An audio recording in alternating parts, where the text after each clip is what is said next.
भोलेनाथ और बूढ़ी माता की अटूट भक्ति।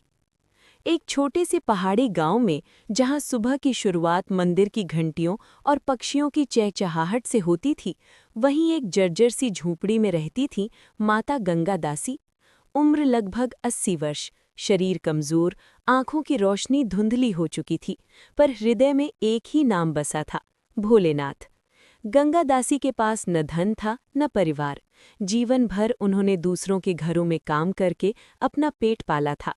अब शरीर साथ नहीं देता था, फिर भी हर सुबह सूरज निकलने से पहले उठकर शिव का स्मरण करना वो कभी नहीं भूलती थीं। झोपड़ी के कोने में रखा एक छोटा सा शिवलिंग, वही उनका संसार था। हर दिन वो कांपते हाथों से थोड़ा सा जल चढ़ाती, बिल्व पत्र अर्पित करती और कहती, हे भोलेनाथ, मेरे पास कुछ नहीं, बस मेरी भक्ति स्वीकार कर लेना। गांव के लोग अक्सर उनका मजाक उड़ाते थे, इस उम्र में भी पूजा पाठ, इससे क्या मिलेगा। कोई कहता, भगवान अमीरों की सुनते हैं, गरीबों की नहीं। पर गंगा दासी मुस्कुरा देती। उन्हें किसी से शिकायत नहीं थी। उन्हें पूरा विश्वास था कि भोलेनाथ भाव के भूखे हैं, भोग के नहीं। कठिन परीक्षा। एक वर्ष गांव में भयंकर सूखा पड़ा। कुएं सूख गए, खेत बंजर हो गए। लोग भगवान को कोसने लगे। मंदिर में भीड़ कम होने लगी, पर गंगा दासी की भक्ति और गहरी हो गई।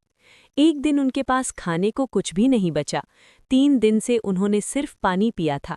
कमजोरी से उनका शरीर कांप रहा था, फिर भी वो शिवलिंग के सामने बैठी और बोली, भोलेनाथ, आज शरीर साथ नहीं दे रहा, पर मन अब भी आपका नाम ले रहा है। अगर यही मेरी अंतिम सांस हो तो मुझे स्वीकार कर लेना। उसी रात तेज आंधी और बारिश शुरू हो गई। झोंपड़ी की छत टपकने लगी। ठंड से गंगा दासी बेहोश होकर गिर पड़ी। भोलेनाथ का आगमन।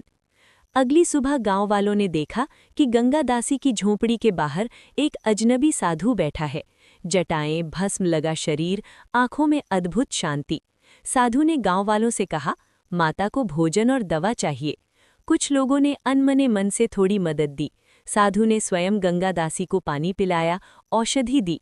थोड़ी देर में उनकी आंखें खुली। गंगा दासी ने साधु को देखा और कांपती आवाज में बोली, बाबा, आप कौन हैं?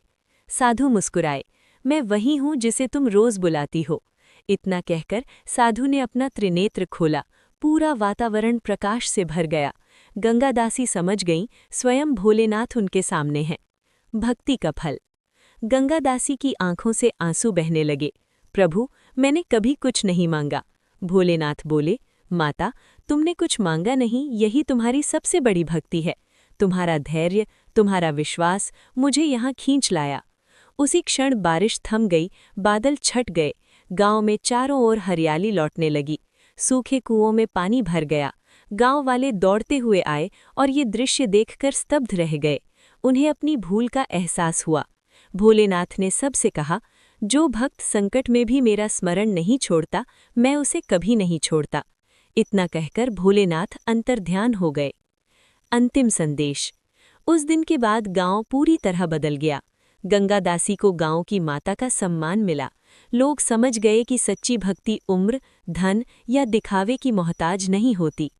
कुछ समय बाद गंगा दासी शांत भाव से शिव नाम लेते हुए इस संसार से विदा हो गईं। कहते हैं कि उनकी चिता से भस्म की जगह बिल्व पत्र निकले। आज भी उस गांव में कहा जाता है, भोलेनाथ वहां नहीं देखते कि तुम क्या लाए हो, वो ये देखते हैं कि तुमने कितना विश्वास निभाया है।